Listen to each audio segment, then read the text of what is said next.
गरीब केशव बंजारा भया, बालद भरी विचार, मन इच्छा पूर्ण करी, खुद कबीर केशव अवतार। जगत गुरु तत्वदर्शी संत रामपाल जी महाराज जी के सानिध्य में दिव्य धर्म यज्ञ दिवस के उपलक्ष्य में दिनांक 4 से 6 नवंबर 2025 को नेपाल सहित भारत के 13 सतलोक आश्रमों में 3 दिवसीय महासमागम का आयोजन किया जा रहा है। इस पवित्र अवसर पर 3 दिवसीय अखंड पाठ, विशाल भंडारा, विशाल सत्संग समारोह, दहेज मुक्त विवाह व रक्तदान शिविर जैसे कई भव्य कार्यक्रम होंगे, जिसमें निशुल्क नेत्र जांच और दांतों का उपचार किया जाएगा। आप सभी नगर व ग्राम वासियों को इस भव्य और अद्वितीय महासमागम में परिवार सहित सादर आमंत्रित किया जाता है। कृपया आप इस विशाल भंडारे और सत्संग में परिवार सहित पधार कर इस आयोजन की शोभा बढ़ाएं। इस कार्यक्रम का सीधा प्रसारण सतलोक आश्रम श्री धनाना धाम तहसील गुहाना जिला सोनीपत हरियाणा से 6 नवंबर 2025 को सुबह 9:15 बजे से साधना टीवी चैनल और संत रामपाल जी महाराज यूट्यूब चैनल और स्पिरिचुअल लीडर संत रामपाल जी महाराज फेसबुक पेज पर भी किया जाएगा। संत रामपाल जी महाराज एक ऐसे महान संत जिन्होंने अपनी सतभक्ति, तत्व ज्ञान, करुणा और सेवा के बल पर समाज में नई मिसाल कायम की है। संत रामपाल जी महाराज की अगुवाई में उनके सभी सतलोक आश्रमों से समाज कल्याण के अद्भुत कार्यों ने समाज को सुनहरे भविष्य की एक नई उम्मीद दिखाई है। संत रामपाल जी महाराज से नाम दीक्षा लेने के बाद लाखों लोगों की लाइलाज बीमारियां जैसे कैंसर, एड्स आदि ठीक हुई। संत जी के ज्ञान से प्रेरित होकर उनके अनुयायियों ने लाखों यूनिट रक्तदान किया। संत जी ने लाखों बहन बेटियों का दहेज मुक्त विवाह करवाया।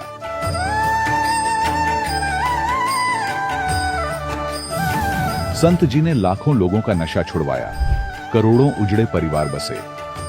संत जी के आश्रमों में समागम के दौरान निःशुल्क नेत्र चिकित्सा, दंत चिकित्सा प्रदान की जाती है। संत रामपाल जी महाराज द्वारा समय समय पर पर्यावरण संरक्षण के उद्देश्य से बड़े स्तर पर वृक्षारोपण किया जाता है। संत जी ने जरूरतमंदों को तत्काल राहत पहुंचाने के लिए एम्बुलेंस सेवा शुरू की। संत जी अपने अनुयायियों को देहदान के लिए प्रेरित करते हैं, जिससे मानवता की सेवा और चिकित्सा क्षेत्र में सुधार हो सके। संत रामपाल जी महाराज के सभी आश्रमों में हर रोज निशुल्क भंडारा आयोजित किया जाता है, जहां हर वर्ग, हर जाति और हर धर्म के लोग एक साथ बैठकर भोजन करते हैं।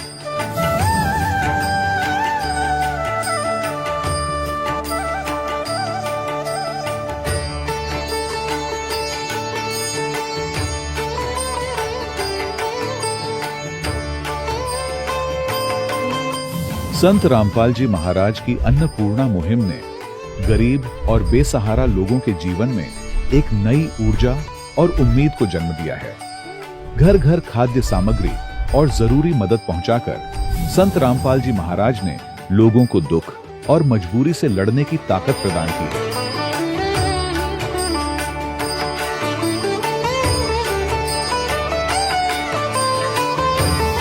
संत रामपाल जी महाराज द्वारा गरीब लोगों के लिए घर बनवाने का अद्भुत कार्य एक ऐसी मिसाल कायम कर रहा है जो सदियों सदियों संत जी की उदारता और दया भावना के तौर पर जाना जाएगा।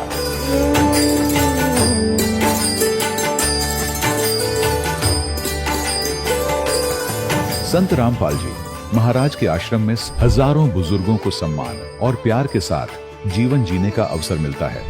उनके खाने, रहने और स्वास्थ्य की पूरी जिम्मेदारी संत रामपाल जी महाराज उठाते हैं। अनाथ बच्चों के लिए संत रामपाल जी महाराज के सभी आश्रम किसी वरदान से कम नहीं। यहाँ उन्हें शिक्षा, संस्कार और भविष्य के लिए बेहतर अवसर प्रदान किए जाते हैं।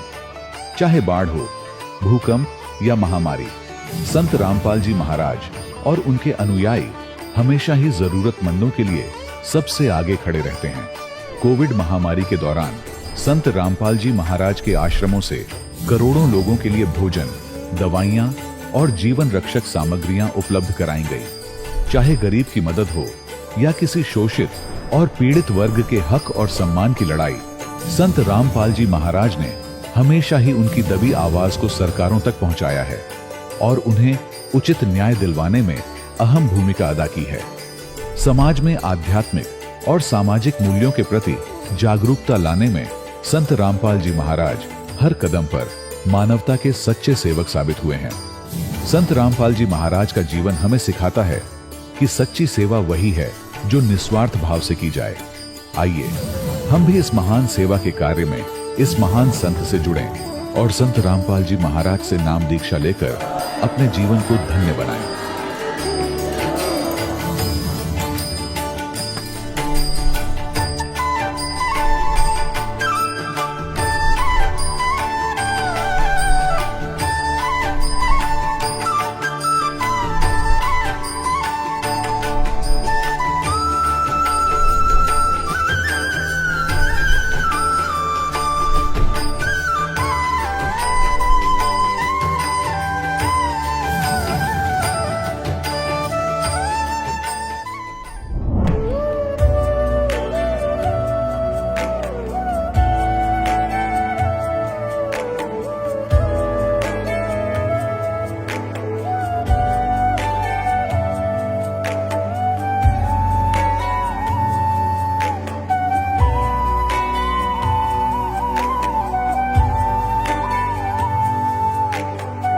पूर्ण परमात्मा पाप कर्म दंड को भी काट सकता है।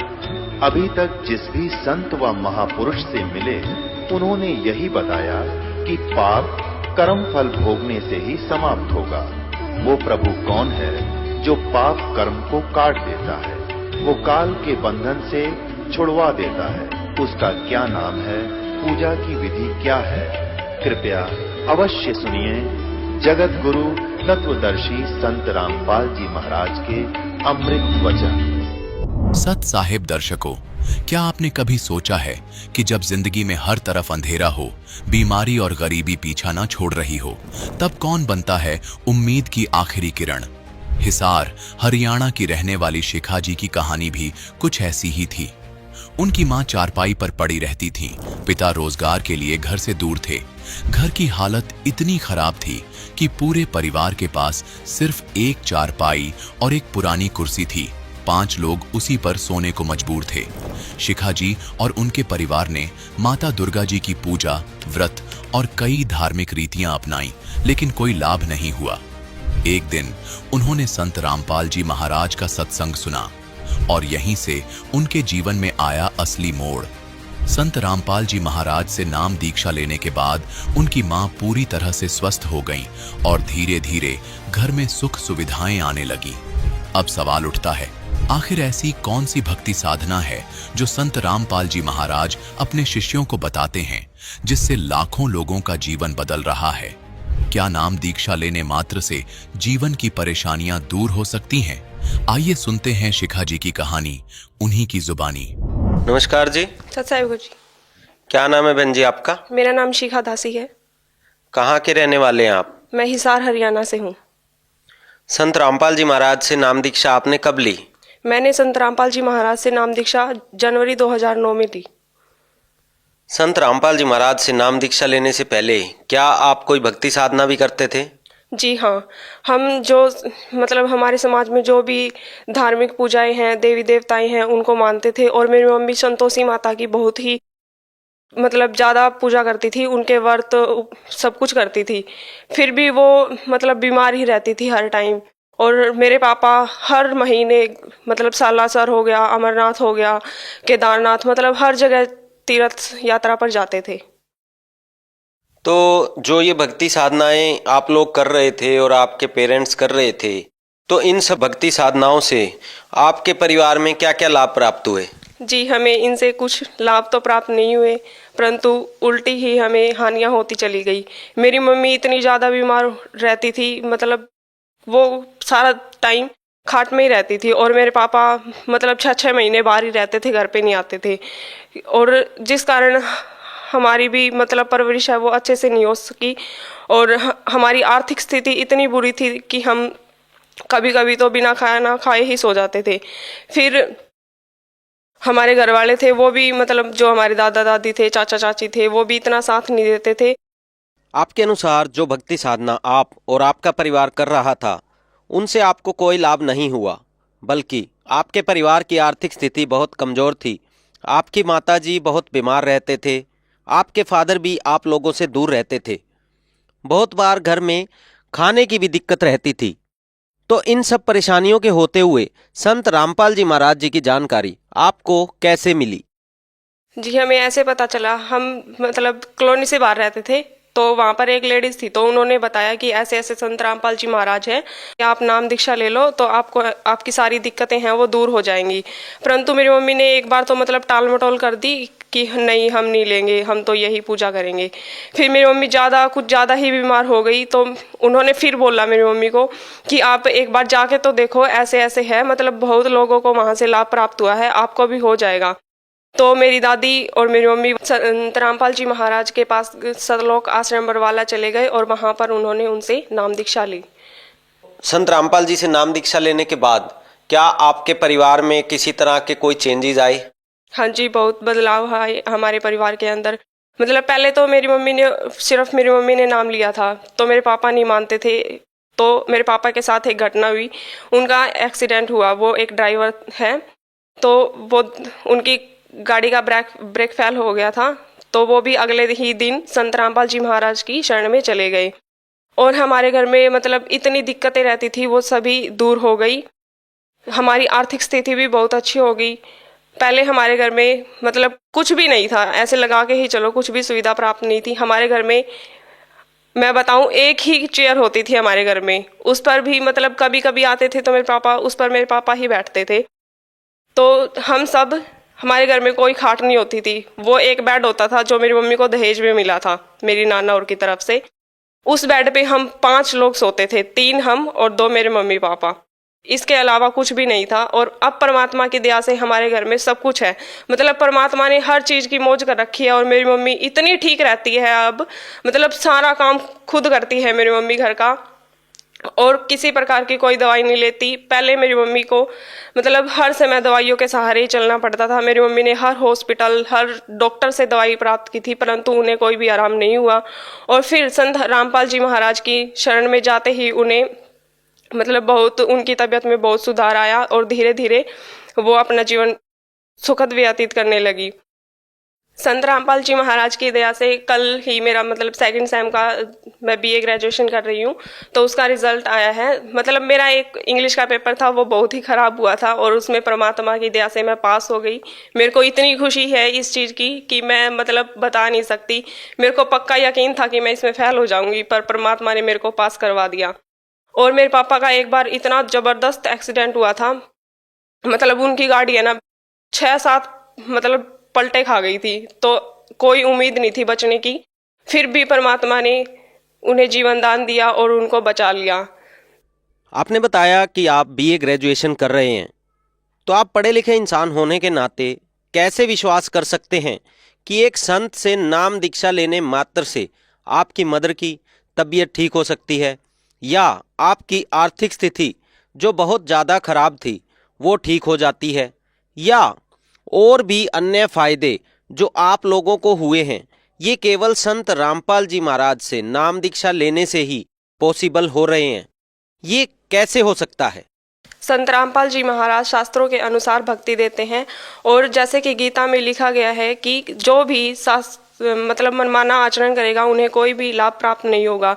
जो शास्त्रों के अनुसार भक्ति करेगा उनको ही सब लाभ प्राप्त हो गए। संत रामपाल जी महाराज शास्त्रों के अनुसार ही भक्ति बताते हैं, जिससे कि सभी लोगों को लाभ प्राप्त होते हैं। और मेरे पढ़े लिखे होने का यही फायदा है कि मैं उन शास्त्रों को मतलब पढ़ सकती हूँ और सच्चाई को जान सकती हूँ। और सभी लोगों को पढ़ाई का फायदा उठाना चाहिए और अपने शास्त्रों को पढ़ना चाहिए और सच्चाई जाननी चाहिए और संत रामपाल जी महाराज के बारे में जानना चाहिए। तो बहन जी, जैसा आपने बताया कि संत रामपाल जी महाराज जो है वो शास्त्र विधि के अनुसार आज भक्ति करवा रहे हैं और उससे आपको लाभ प्राप्त हुआ। ऐसे ही संत रामपाल जी के करोड़ों शिष्यों से जब हम मिलते हैं, हमारी मीडिया टीम मिलती है और उनसे ऐसे लाभों को जानती है, तो ये एक बहुत ही अचंभे वाले लाभ होते हैं जो हमें सुनने को मिलते हैं। तो आज जो आपको लाखों करोड़ों लोग टीवी पर देख रहे हैं, तो आप उनको क्या संदेश देना चाहेंगे? मैं संदेश तो नहीं, हाथ जोड़कर यही प्रार्थना करना चाहूँगी कि अपना जीवन व्यर्थ ना करे और मानुष जन्म एक ही बार मिलता है और इसे व्यर्थ ना करे। संत रामपाल जी महाराज की शरण में आकर अपने मानुष जन्म को सफल बनाए। बहन जी, संत रामपाल जी महाराज की शरण में कैसे आ सकते हैं? संत रामपाल जी महाराज के सत्संग विभिन्न चैनलों पर आते हैं और उन चैनलों के नीचे एक पट्टी चलती है जिस पर कि मतलब आश्रम के कुछ नंबर दिए होते हैं, उन पर आप संपर्क करें और अपने नज़दीकी नामदान केंद्र का पता करें और वहां पर जाकर नाम दीक्षा ग्रहण करें। निःशुल्क नाम दीक्षा प्राप्त है, कोई पैसा नहीं लिया जाएगा और आप ऑनलाइन पुस्तक भी प्राप्त कर सकते हैं और पहले से ज्ञान प्राप्त कर सकते हैं और फिर नाम दीक्षा प्राप्त करें। धन्यवाद बहन जी। सत साहिब। दर्शकों, अभी आपने सुने संत रामपाल जी महाराज से दीक्षा प्राप्त करके सुखी हुए भक्त के अनुभव। अब देखिए जगत गुरु तत्वदर्शी संत रामपाल जी महाराज के मंगल प्रवचन। परमात्मा कहते हैं कि कबीर साहेब के आप जी उन वेदों और गीता के अतिरिक्त कोई और अन्य साधना करते हो तो वो आदेश भगवान का नहीं, विधान नहीं मालिक का। आप फिर किसी ऐसे की आज्ञा का पालन कर रहे हो, ऋषि और इन महर्षियों का, इनके बताए इस ज्ञान को ग्रहण नहीं करना। तो आप जो साधना कर रहे हो धर्मदास जी, एक भी गीता वाली नहीं और गीता जी का पाठ नित करते हो। अब धर्मदास जी सुन हो गया कति, लेकिन अभिमान काल की फिर भी कोई ना कोई रह जाती है अंदर से प्रेरणा। अब काल प्रेरणा से कहने लगा जिंदा तो मुसलमान है, इसलिए तुम्हारे हिंदू देवताओं के साथ ऐसी बातें कर रहा उनके विषय में। तेरे को पता है हम कोई जीव हिंसा नहीं करते, हम किसी की आत्मा दुखी नहीं करते, तो कैसे बात कह रहा है? तूने ये सब जो है ना हमारे देवताओं की बेइज्जती कर दी है। अब परमात्मा ने देख लिया कि इसमें काल आ गया और ईब यो एक नहीं सुने तेरी सारी पर माटी फिरेगी। परमात्मा अंतर ध्यान हो गए उसके सामने से, एकदम अदृश्य हो गए, हिडन। अब धर्मदास जी लगा देखने, उसके तो पसीने आ गए। धर्मदास जी ने सोचा ओए होए मन तो जुल्म कर दिया, देख कितना अच्छा ज्ञान बतावे थे। अब इस ज्ञान को सुनकर पुण्यात्मा जो इंसान होगा कंडम हो जाएगा, कति उस अज्ञान को नहीं कर सकता, उस साधना को नहीं कर सकता। इसको स्वीकार करो चाहे ना करो, वो ऐसी स्थिति हो जाती है। एक बार ये दास औरंगाबाद के अंदर सत्संग करते हुए जा रहे थे, जब हमारा आस्था चैनल पर बंद करा दिया था औरंगाबाद में। हमने झाड़े बहुत भुगते हैं पुण्यात्माओं आप तक संदेश पहुंचाने के लिए भगवान का। हमारे साथ बहुत बदतमीजियां हुई लेकिन हिम्मत नहीं हारी। हमें मालूम था कि ये परमात्मा का संदेश है, उसकी आत्माओं को सुहावेगा, सुहावा चाहे 10 दिन पीछे। तो वहां हम सत्संग कर रहे, प्रोजेक्टर हमारे साथ ये परमात्मा ने दिए और ये इंस्ट्रूमेंट, ये मैन माइंड नहीं है, ये गॉड गिवन माइंड है, ताकि मेरे बच्चे आसानी से इन सदग्रंथों को समझ सके, पढ़ सके। आपको शिक्षा देने का क्या उद्देश्य था? 3 युग बीत गए, कभी शिक्षा नहीं दी मालिक ने, क्यों? शिक्षा तो बेईमान बना देती है, लेकिन थोड़ा सा बेईमान बनाना इसलिए आवश्यक समझा कि ये अच्छी तरह दूध के जले हुए लस्सी को भी फूक फूक कर ग्रहण कर लेंगे, फिर सदा के लिए चिपक जाएंगे मेरे साथ।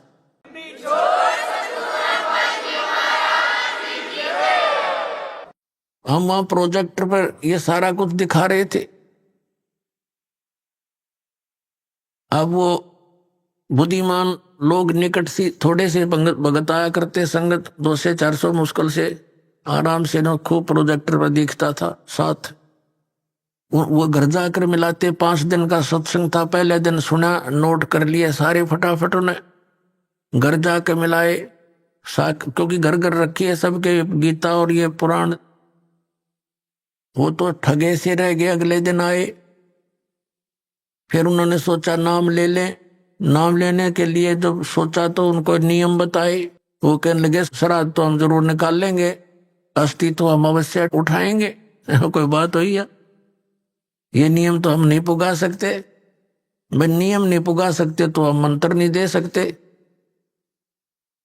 तो उन्होंने उपदेश नहीं लिया, लेकिन उन्होंने एक से कहा कि अब हम कितना जोगे नहीं छोड़े, अब वो रामकृष्ण की भक्ति कर नहीं सकते और यह हमने मिली नहीं हमारे साथ बनेगी क्या।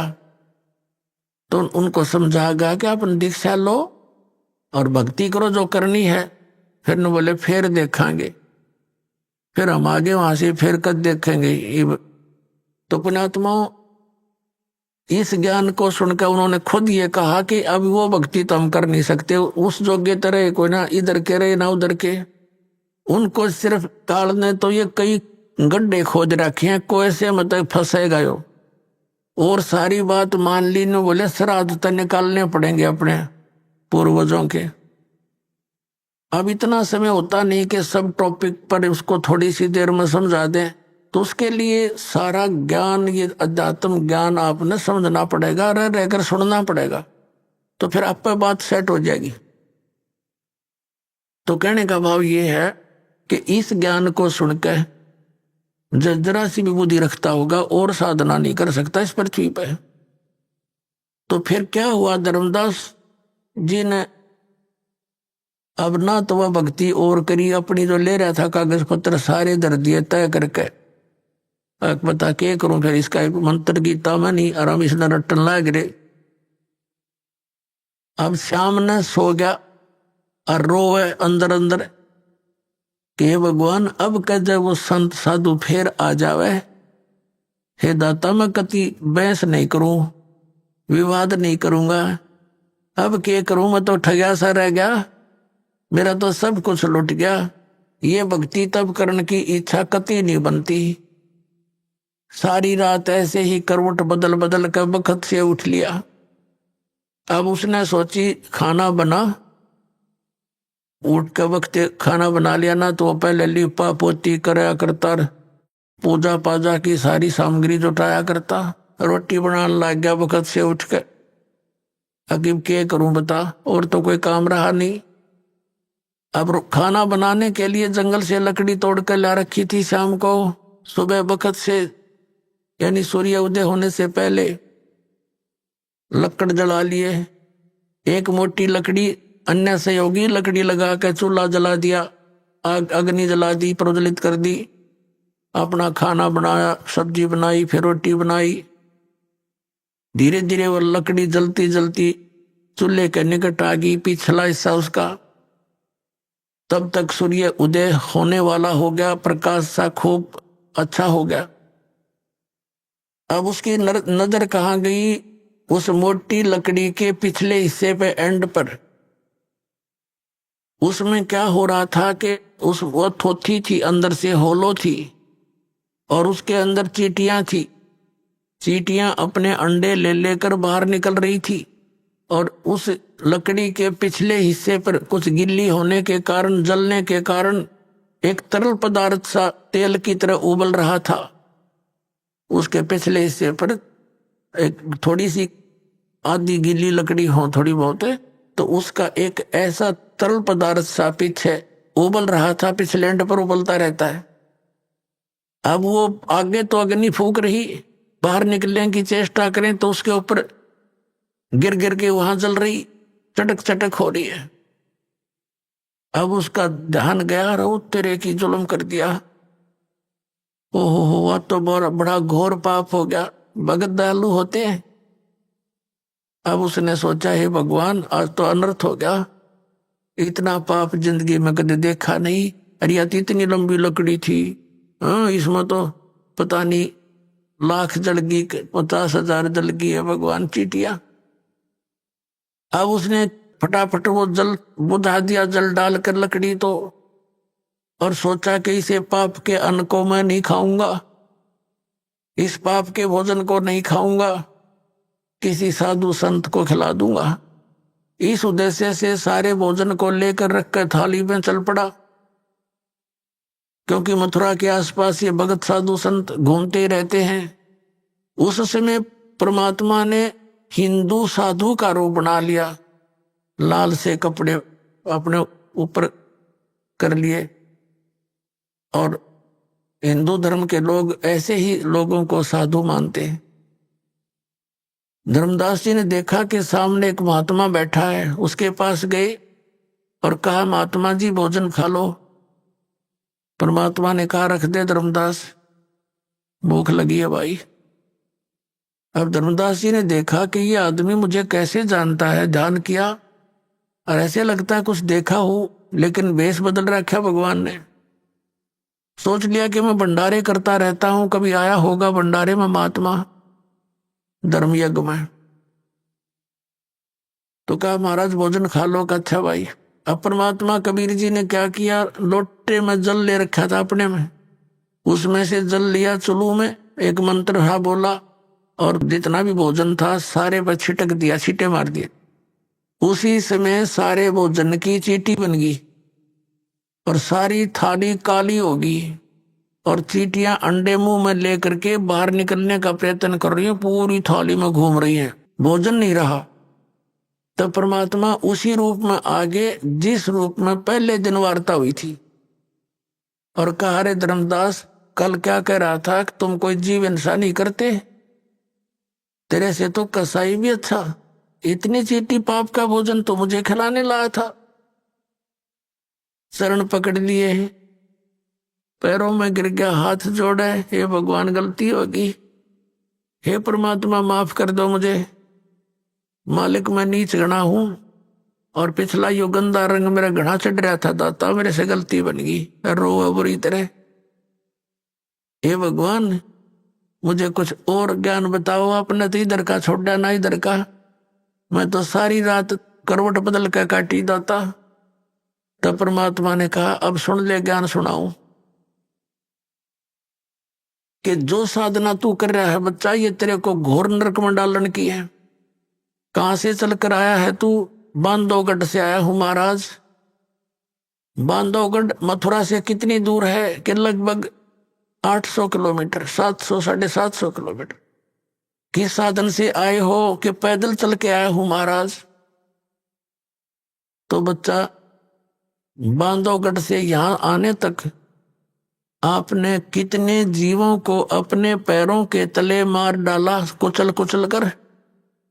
सूक्ष्म प्राणी जो दिखाई नहीं देते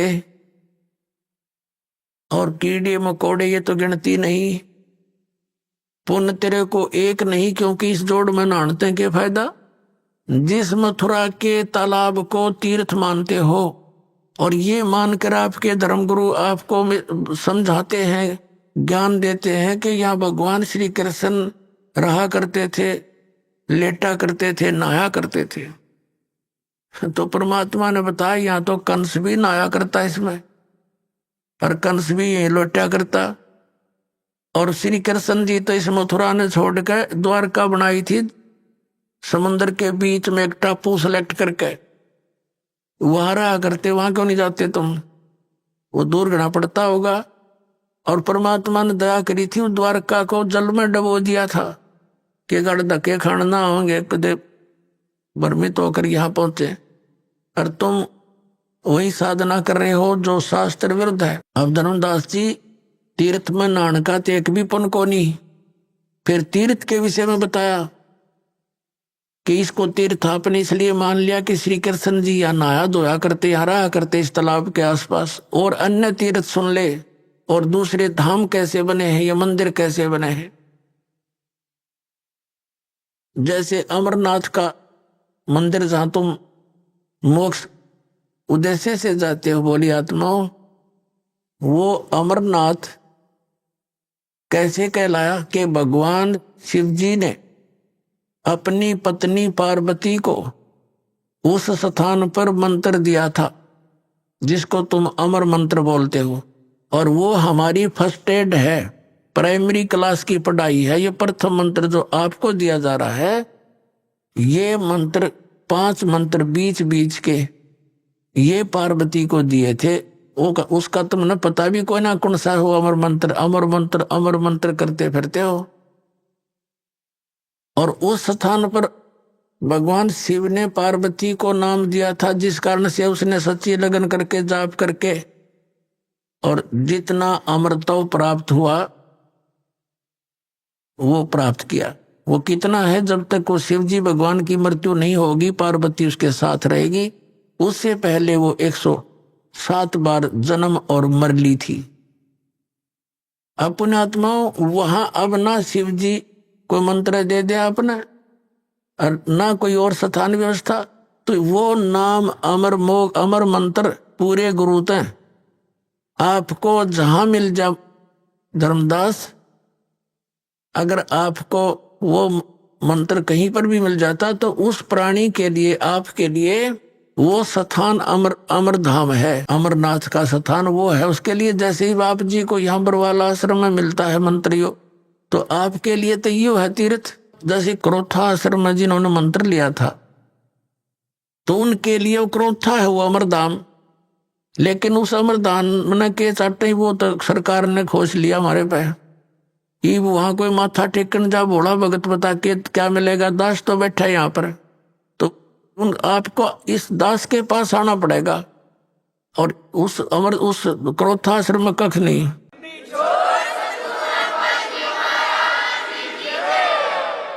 तो इस प्रकार उनको समझा के फिर बताया। धर्मदास जी कहने लगे, महाराज मेरा कति आत्मा गंदे रंग में रंगी हुई थी, अज्ञान से आपने बड़ी दया कर दी, मेरी आंख खोल दी। फिर परमात्मा ने सृष्टि रचना सुनानी शुरू की। अब काल फिर भी अंदर घुसा रहता है। धर्मदास जी ने कहा, महाराज जी एक बात करो, अकर भाई प्रसन्न करो, एक करो। आप कहते हो कि राम और कृष्ण यानी विष्णु जी कुछ नहीं कर सकते। ये भगवान एक बार मोर ध्वज राजा का पुत्र ताम्र ध्वज आरे से चरवा के श्री कृष्ण जी ने और जीवित कर दिया था। भगवान बता हम कैसे माने उनमें शक्ति नहीं है। परमात्मा ने कहा, मैंने ये नहीं कहा कि इनमें शक्ति नहीं है, पर ये आपको मोक्ष नहीं दे सकते, आपके प्रारब्ध के कर्मों का नाश नहीं कर सकते, आपके आने वाले जो कर्म में कष्ट लिखे हैं, मृत्यु है, उसको टाल नहीं सकते। ये परमात्मा ने कहा कि जैसे मोर ध्वज राजा के पुत्र ताम्र ध्वज को तो श्री कृष्ण जी ने आरे से चरवा के मृत्यु होने के बाद उसको जीवित कर दिया, शरीर भी सेट कर दिया, जोड़ दिया ज्यों का त्यों। इतनी पावर तो है इनमें। लेकिन इनका सगा भांजा अभिमन्यु प्रथम दिन युद्ध में मारा गया था, चक्रव्यूह में। सुभद्रा श्री कृष्ण जी की बहन थी, अर्जुन के ब्याही थी, और प्रथम दिन ही अभिमन्यु मर गया था। श्री कृष्ण रोए, सुभद्रा रोए, पांचों पांडव रोए, उनका कुल नाश हो रहा था। तब तेरे श्री कृष्ण जी ने जीवित क्यों ना करा वो अभिमन्यु।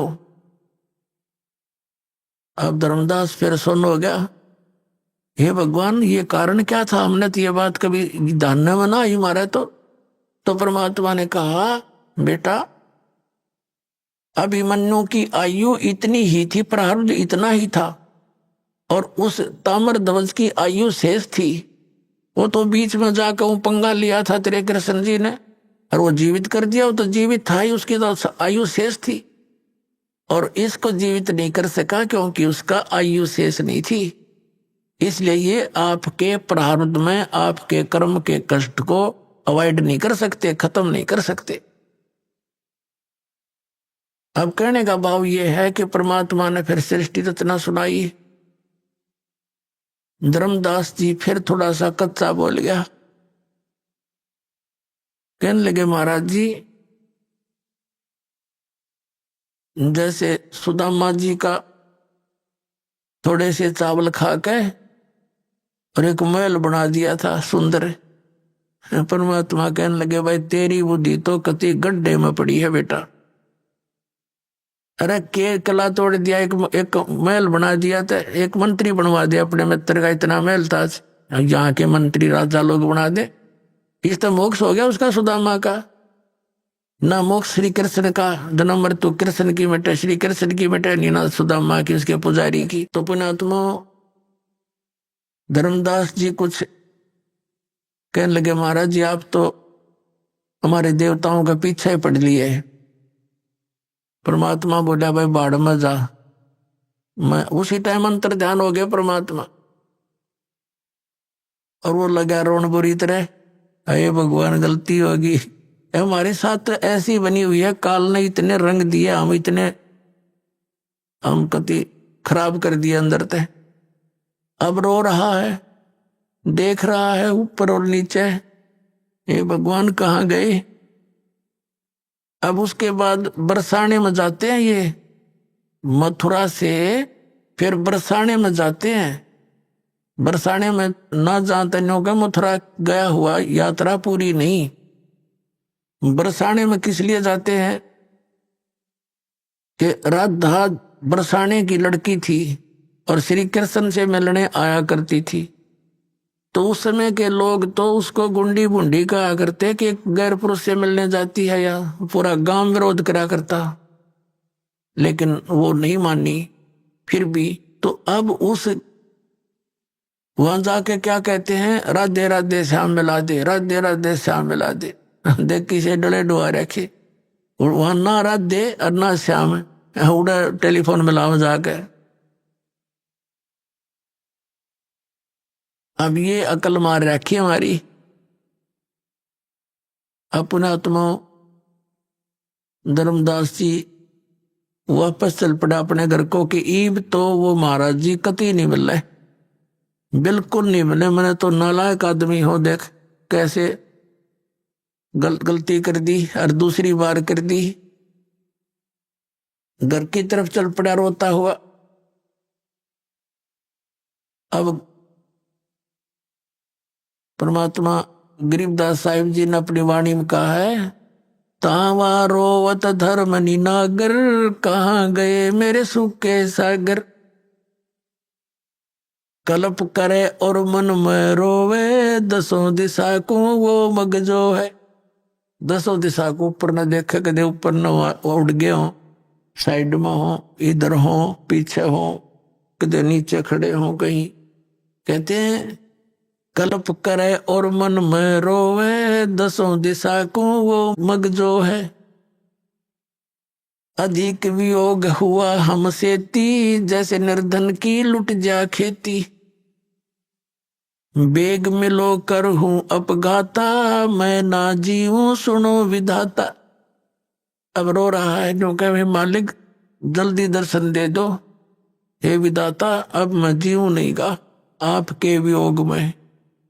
ऐसा ज्ञान अचम सुनाया, ओए होए, ऐसा अचंभित करने वाला ज्ञान आपने मुझे सुनाया।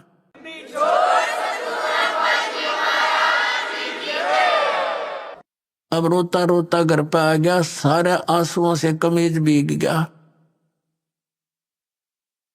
2-3-4 दिन में अपना घर पहुंच गया। उसकी पत्नी ने देखा कि भगत जी ने तो 1 महीने माना था, 2 महीने की यात्रा थी इसकी, 2-3 महीने की, तो सब तीर्थों पे जाना था। वापस कैसे आगे रो बुरी तरह रहे हैं। आमनी देवी नाम था उस धर्मदास जी की धर्मपत्नी का। उसने कहा कि क्या हो गया भगत जी, कैसे वापस आएंगे। वो सुन नहीं रहा था, वो उसकी बात का उत्तर नहीं दे पा रहा था, वो रो इसी बुरी तरह रहा था। उस इतना अंदर से कलेजा भर भर के आ रहा था, उसका बोल नहीं निकल रहा था। और अपने घर के बीच में जाकर कमरे में और जमीन पर गिर के बहुत बुरी तरह रो रहा था, जैसे किसी का कोई स्वजन मर जाता है। अब आमनी भी रोने लगी बैठ के, क्या घटना घटेगी भगत के साथ। तो उसने सोचा अपनी सोच से, क्योंकि धर्मदास जी था खुले हाथ का, आमनी देवी थी थोड़ी सी कंजूस टाइप की। ये धर्म बहुत करा करता, भंडारे साधु संतों को बुलाता, साधु उनको कंबल कुंबल साथ में देता। तो यह टोक टाक दिया करती, जी दान हिसाब का होया करे। इतना मत खर्च करो, बालक भी पालने हैं। तो इसने नो सोचा आमनी देवी ने कि मैं भगत जी को टोक टाक दिया करती, और इसका लगता है किसी ने रास्ते का जो पैसा था लेके गया था, यो धन यात्रा खर्च, वो निकाल लिया। अरे इसका काम अधूरा रह गया धर्म का, और ये इसलिए रो रहा है कि अब ये नो सोच रहा होगा कि मैं पैसे मांगूंगा और या फिर ना नौकर करेगी, और ऐसा किया हुआ धर्म फिर व्यर्थ होता है। तो उसने इस विचार से कहा कि हे भगत जी, कोई बात ना, किसी ने आपका यात्रा खर्च निकाल भी लिया होगा, आप और ले जाओ कि आपके धन की कमी है, आपको भगवान ने कितना दे रखा। उसको एक सांत्वना दिलाने के लिए वो इस प्रकार की उसकी सिंपैथी सी कराने लगी। काफी देर रोता रोता जब मन थोड़ा सा ठीक बोलने के हिसाब में हुआ, तब कहने लगा, आमनी देवी, यदि मेरा वो धन निकल जाता तो कोई बड़ी बात नहीं थी, वो और ले जाता मैं, लेकिन मेरा ऐसा धन गया वो मुझे अब मिले नहीं और मैं जीऊं नहीं। तो वो कहने लगी, ऐसा कौन सा धन था? तो उसने रोते रोते सारी कथा सुना दी जो जो मालिक ने सुनाई थी। आमनी इस बात में बहुत तेज माइंड की समझदार बहन थी। उसने कहा, हमने रामकृष्ण जी कभी मिले या शंकर भगवान मिले हो, और चलो मिल भी जाते जब उनकी स्थिति सारी स्पष्ट होगी। आप तो बिजनेसमैन थे, ये सौदा चूक कैसे गए? आप तो व्यापारी आदमी हो, हमने क्या रिश्तेदारी थी रामकृष्ण के साथ? जब हमने सही मार्ग मिल गया तो हमने ये आपने ग्रहण क्यों ना किया, या गलती कैसे खाई? तो वो कहता है कि जीवन में पहली बार हानि का सौदा हुआ मेरे से, आज तक हानि नहीं हुई थी, और ऐसी हानि होगी आमनी, अब यह पूर्ति नहीं हो सकती। मैं घना नीच हूं, दूसरी बार मैंने ऐसी गलती कर दी, एक बार की तो चल जाती। तो रामनी भी कहने लगी, कोई बात ना, हिम्मत सी करो। तो 6 महीने बीत गए ऐसे, रोजाना कोई काम नहीं करे, रोटी एक मुश्किल से खावे और गली में बैठ जावे, नो देखे ऐसा आवे कोई साधु। अब जैसे कोई साधु भक्त दिखाई दे उसके निकट जावे, शायद आ गया हो। जैसे बेलनी ने श्री राम की इंतजार की थी कि दूर तक कोई भी आता दिखा करता, भाग लेती थी, श्री राम आ गए, श्री राम आ गए। ठीक यही दशा धर्मदास जी की हो रही थी। एक दिन उसने सुना कि कोई गांव के बाहर एक जंगल था, छोटा सा वन, उसमें एक महात्मा आया है। गांव के लोग श्रद्धालु बहुत होते थे, सभी जा रहे हैं दर्शनार्थ। धर्मदास जी को पता लगा तो वो भी गया देखने के लिए, शायद वो महात्मा आगे हो फिर मुझ पर रहम करके। अब जाके बैठ गया। अब नो तो पहचान सकता नहीं, क्योंकि वो उसी समय भगवान ने दूसरा रूप भी बना लिया था उसके सामने। तो उसने प्रश्न किया कि महाराज जी, ब्रह्मा जी, विष्णु जी, शिव जी के कोई माता पिता हैं? वो लगा कहने, वो जो कैसेट फीड कर रहा था, ये तो अजरो अमर है, सर्वेश्वर है, महेश्वर है, ये मृत्युंजय है, कालज्जय है। लाला जी नो कहे मां है, रॉन्ग नंबर। उठ के चल पड़ा, यो नहीं, वो को नहीं, वो महात्मा नहीं है, वो ज्ञान नहीं है इसका। उठ के आ गया वापस। अब इस तरह 6 महीने बीत गए, ना खावे, दुबला पतला हो गया। उसकी पत्नी में परमात्मा ने प्रेरणा करी। उसने देखा कि भगत आप तो मर जाओगे ऐसे ही, और भगवान मिलेंगे, वो मिलेंगे नहीं साधु आपको। एक बात बता, उन्होंने इतनी सी वार्ता की तो कुछ और भी कहा होगा, कुछ मिलने की विधि बताई होगी, संकेत किया करते हैं महात्मा। तो धर्मदास जी को भी परमात्मा ने याद दिला दी। कबीर साहब ने कहा था कि भाई जहां भंडारे होते हैं वहां मैं पहुंच ही जाता हूं, जहां धर्म होते हैं ना, धर्म यज्ञ, वह मैं अवश्य जाता हूं। ना यू काल होने दे अच्छे काम ने, आग लगा दे वहां पर मेरे बच्चों में। चाहे किसी से तो कैसा ही कर रहा है, वहां भी मैं ही जाता हूँ, उसको बेचारे में आस्था बनी रहे भक्त भगवान की, इसलिए। तो उसने ये बात बताई आमनी को। आमनी कहने लगी फिर तो बन गई बात, आप भंडारा कर दो, आपका धन बतेरा परमात्मा ने दया कर रखी, सेठ हो आप तो, और भंडारा कर दो।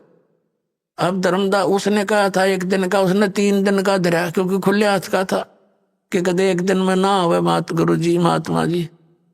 3 दिन का धर्म भंडारा कर दिया और बहुत दूर तक चिट्ठियां भेज दी।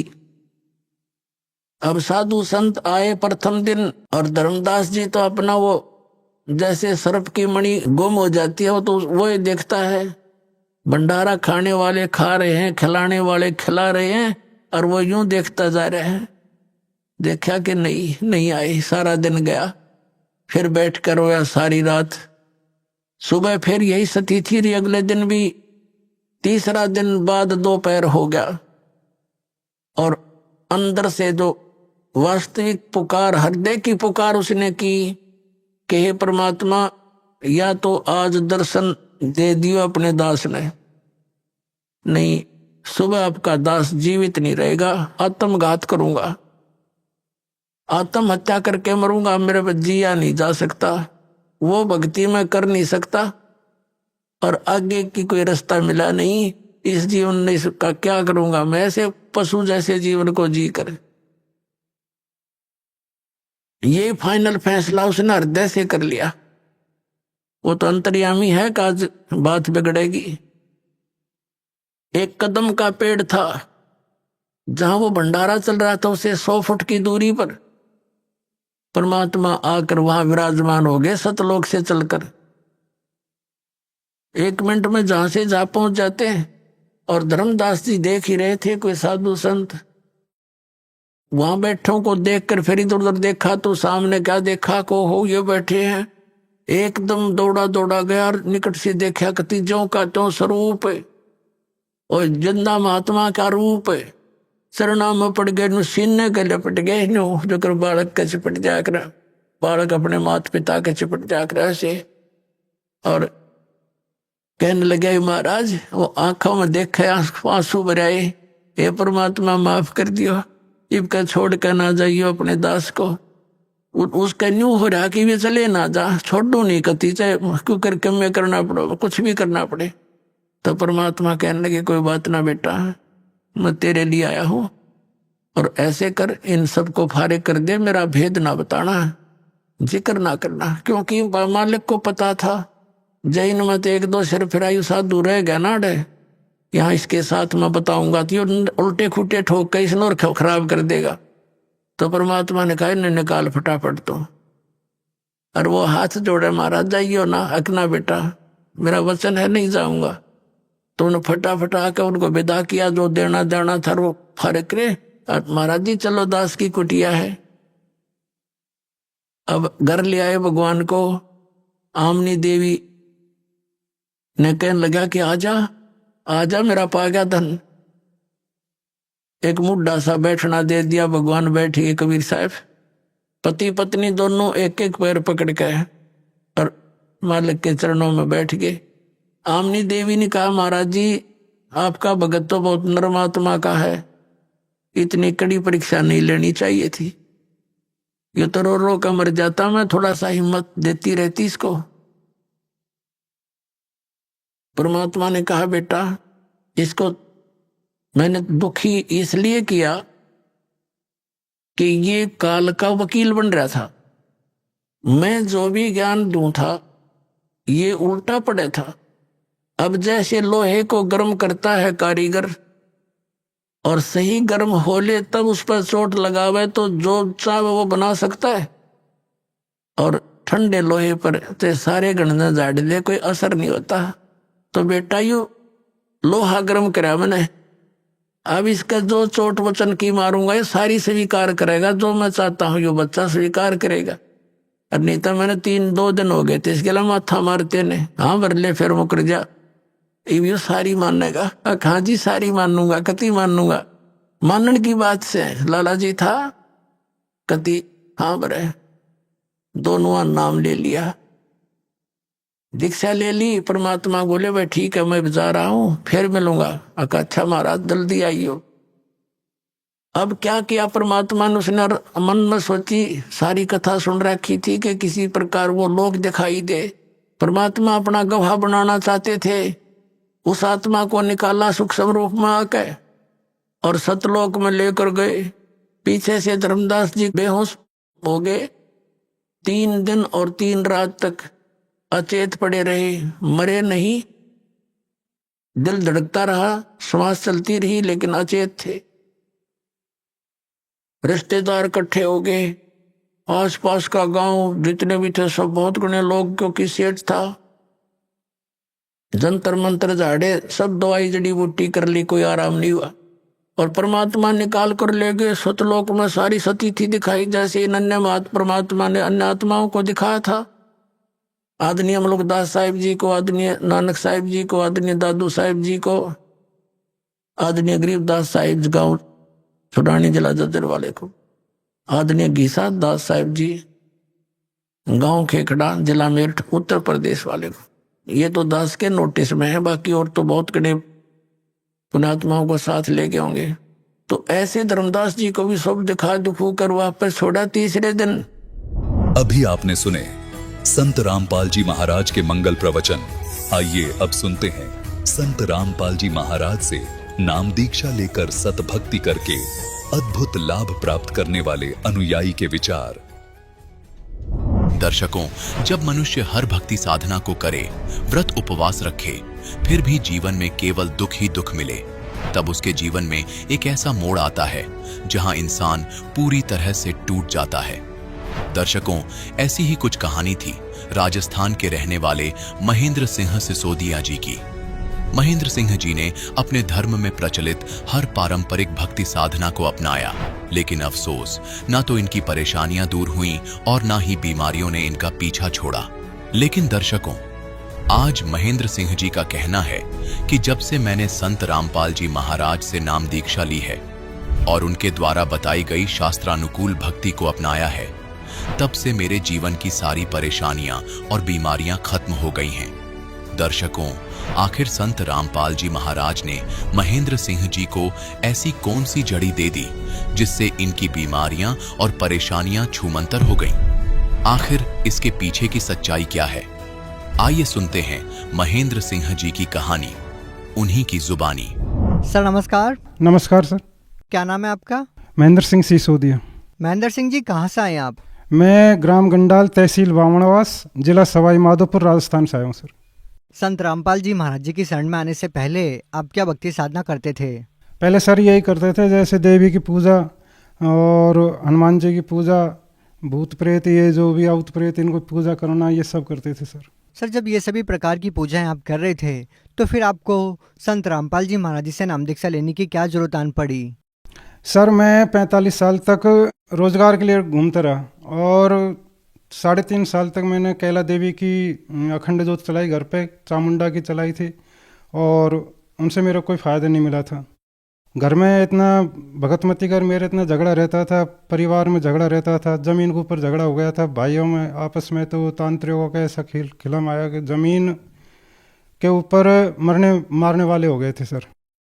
फिर उसके चलते चलते घर में बहुत विवाद हुआ। देवी देवताओं को खूब पूज लिया, देवी को खूब पूज लिया। फिर उसके बाद में गुरुजी का सत्संग आ रहा था सर। कौन से गुरुजी का? गुरुजी जगत गुरु तत्वदर्शी संत रामपाल जी महाराज का, टीवी पर।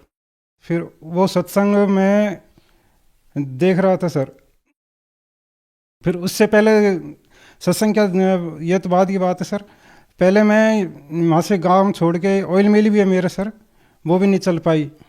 फिर मैं जयपुर चले गया था, चौकी ढाणी में सुपरवाइज़र था सर वहाँ। तो वहाँ भी 80-90 लाख रुपए 2 दिन के हो जाते हैं सर, इसके शनिवार और रविवार के। तो वो भी तिजोरी टूट गई थी, थोड़ी सी बची थी, वो पेपर घर पे रखे, मैं वो भी बता दूंगा आपको। और तो वहाँ पे भी मैं काम छोड़ के फिर आ गया था सर। फिर उसी पीरियड में मेरा ये रोग हो गया था, कैंसर सर। मुंह सड़ गया था पूरा, यहाँ पे इतने घाव हो गए थे, ब्लड मवाद अंदर जाती थी, और 72 किलो वजन था, उसमें से 45 किलो के लगभग मेरा वजन रह गया था। बड़ी बड़ी मूछें बढ़ा रखी थी सुपरवाइजर से, मतलब ऐसा बेस बना रखा था कि बहुत विकराल। तो वहाँ वो चोरी होने के बाद में थोड़ी सी तिजोरी बची, वो भी परमात्मा की दया से बची नहीं। उसके बाद तो मैं जेल में सड़ता रहता भगत जी। तो वहाँ से मैं छोड़ के आ गया था जब ये लाइलाज हो गया और मेरे ये बीमारी नहीं मिट पाई, फिर घर आ गया था सर मैं। सर आपके जीवन में जो इतनी सारी समस्याएं थी वो कैसे ठीक हुई? ये सर रामपाल जी महाराज भगवान इनकी शरण में जाने से मेरी ठीक हुई सर। ऐसी क्या परेशानियां थी आपको जो संत रामपाल जी महाराज जी से नाम दीक्षा लेने के बाद आपकी ठीक हो गई? सर मेरी परेशानी एक तो रोज़गार नहीं चल रहा था सर। ऑयल मिल थी वो बहुत नुकसान दे रही थी, कभी मिल में नुकसान, कभी इंजन में, कभी और घर में इतना झगड़ा लड़ाई ये हो रही थी सर। और बीमारी इतनी पीछे पड़ गई कि इलाज नहीं हो पा रहा था। घर में लड़ाई झगड़े, तांत्रिकों का प्रकोप, भूत प्रेतों का प्रकोप, इतना झगड़ा हो रहा था सर। तो ये सब आराम मेरा गुरुजी जगत गुरु तत्वदर्शी संत रामपाल जी महाराज जी की शरण में जाने के बाद ही आराम हुआ सर। और सर मैं वहाँ से चौकी ढाणी से जब वापिस आया तो मेरे अंदर एक डॉक्टरों ने मना कर दिया था, यहाँ पे कैंसर हो गया था सर। ये छेद थोड़ा सा ही घटा था, होने वाला था, और घाव हो गए थे बहुत बड़े बड़े अंदर, और ब्लड मवाद अंदर जा रहे थे। और 5-5 किलोमीटर में दूर चले जाता तो रात भर बैठा बैठा निकालता था, पागल जैसी स्थिति हो गई थी सर। 45 साल तक तो मेरा कोई रोज़गार धंधा चल ही नहीं पाया। सारे बच्चे जवान हो गए थे सर, और उनकी शादी ब्याह के लिए और पढ़ाई के लिए एक बेटा है सर। परमात्मा का पढ़ाई के लिए पैसे मेरे पास नहीं थे सर, और वो पैसे उनको दे नहीं पाया तो वो पढ़ाई जैसे तैसे अभी भी कर रहे हैं सर। उसके बाद मैं गांव आ गया सर, चौकी ढाणी की सुपरवाइज़र का वो काम छोड़ के, और घर आके फिर मैं घर पे ऊपर खाना खा के और नीचे आके टीवी देखता रहता था सर। उससे पहले मेरे साड़ी साहब है मलावना चौड़ में, गणपत दास जी नाम उनका, उन्होंने मेरे को खूब कहा जीजा जी तुम ये देवी देवताओं की पूजा छोड़ दो, इनसे कोई फ़ायदा नहीं होगा, तुम मेरे साथ चलो गुरुजी के पास। और उन्होंने मेरे कई बार समझाया कि जीजा जी कुछ नहीं है इनमें। और मैं अखंड ज्योति देवी की चलाता रहा, यहाँ से काट के पतासा भर के उनको भोग लगाना करना, तांत्रिकों जैसे मेरे को बताया ऐसे मैं करता रहता था सर। पंडितों से खूब बूझ के मैंने इलाज करवाया। चैनपुर बढ़िया भी हमारा पास में गाँव है, उससे जहाँ भी बालाजी बताया तौलिया सर, वहाँ भी मैं गया था सर। नौसारी में मैं सर्विस नौकरी करता था सर, डायमंड ऑफिस में। तो वहाँ भी मेरे नुकसान होने लग गया, हीरे ऑटोमेटिक गायब होने लग गए थे सर। फिर एक ऊपर सेठ रहता था, उसने मेरे से कहा कि तू उदास कैसे है सेठ? फिर मैंने कहा यार बाप ये हीरे जा रहे हैं बाप, उड़ उड़ के पता नहीं कहाँ कम पड़ते जा रहे हैं। मैं इन सब चीज़ों से परेशान हो गया, इन सब चीज़ों से धक्का खा लिया था सर। फिर उसके बाद में जगत गुरु तत्वदर्शी संत रामपाल जी भगवान की शरण में गया। उसके बाद मेरे सब रोग ठीक हो गए और घर में सुख शांति हो गई, और आज मेरा रोज़गार बढ़िया चल रहा है सर। सर ये मेरे जो रोग हुआ था कैंसर का, ये इस जगह हुआ था। ये 2 दांत है सर, इसके एक दांत तो पड़ गया था, उसके नीचे मवाद का वो था, यहाँ पे छेद होने वाला था। तो ये इतना घाव इधर था, सड़ रहा था पूरा, और ब्लड और मवाद अंदर जाती थी तो उनकी जलन इतनी तेज़ लगती थी पेट में, तो मैं बैठा बैठा रात निकालता था सर। और डॉक्टर ने भी हाथ खड़े कर दिए थे कि तुम अब सेवा तुम्हारी घर जाओ, या 6 लाख रुपए ऐसे इलाज के लगेंगे, वो तुम कर नहीं पाओगे, अब सेवा जितने भी दिन तुम जियो। और वो मेरे को पता चल गया था सर 100% में 15-20 दिन की मेरी ज़िंदगी रह गई थी उम्र इतनी। वो मेरी सारे बीमारी परमात्मा ने ठीक की, रामपाल जी भगवान ने, और आज सब तरह से सुख शांति है सर। और सर ऐसे तो बहुत लाभ है सर, जो गिना ही नहीं पाऊंगा आपको सर। हर रोज़ लाभ होता है सर। कई बार ऐसे एक्सीडेंट बचते हैं सर, जो कि कोई देखने वाले कहते हैं कैसे बच गया तू सर। सर एक बात बताइए, पहले जो इतनी सारी साधनाएं आप कर रहे थे, उन साधनाओं को करने से आपको कोई लाभ नहीं मिल रहा था, और संत रामपाल जी महाराज जी से नाम दीक्षा लेने के बाद आपको इतने सारे लाभ मिले। सर कैसे, क्या कारण है? सर मैं ये सारे सत्संग देख रहा था परमात्मा का, जगत गुरु तत्वदर्शी संत रामपाल जी महाराज का टीवी पर। तो वो क्या कर रहे थे सर, वो गीता जी को खोल खोल के बता रहे थे कि उसमें देवी देवताओं की पूजा करने से कोई लाभ नहीं है, ब्रह्मा विष्णु महेश की पूजा करने से कोई लाभ नहीं है, उपवास करने से कोई लाभ नहीं। मैं 9 दिन दुर्गा का उपवास करता था सर, सप्तशती का पाठ करता था सर। सर जी पहले हम क्या है कि मनमानी हमारी मन इच्छा से जो भक्ति पूजा कर रहे थे देवी देवताओं की, इससे लाभ नहीं मिल रहा था सर। और जब से परमात्मा ने हमको सत्य भक्ति बताई है वेदों के अनुसार, उससे लाभ मिल रहा है सर हमको। सर आप भगत समाज को क्या संदेश देना चाहते हैं?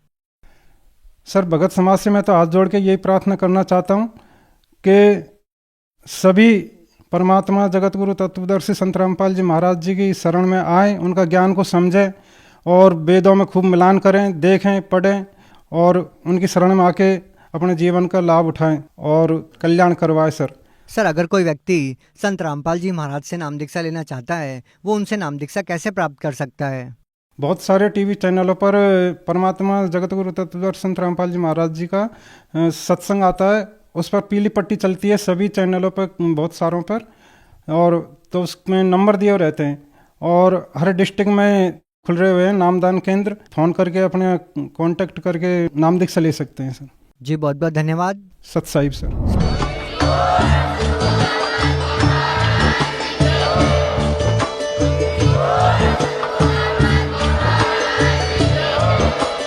आप सुन रहे थे जगत गुरु तत्वदर्शी संत रामपाल जी महाराज जी के मंगल प्रवचन। अधिक जानकारी के लिए विजिट कीजिए हमारी वेबसाइट www.jagatgururampalji.org। संत रामपाल जी महाराज जी के शुभ आशीर्वाद से पूरे विश्व भर में 500 से भी ज्यादा नाम दीक्षा केंद्र हैं, जिन पर संत रामपाल जी महाराज जी द्वारा ऑनलाइन निशुल्क नाम दीक्षा दी जा रही है। अपने नजदीकी नाम दीक्षा केंद्र का पता करने के लिए संपर्क करें 8222880541।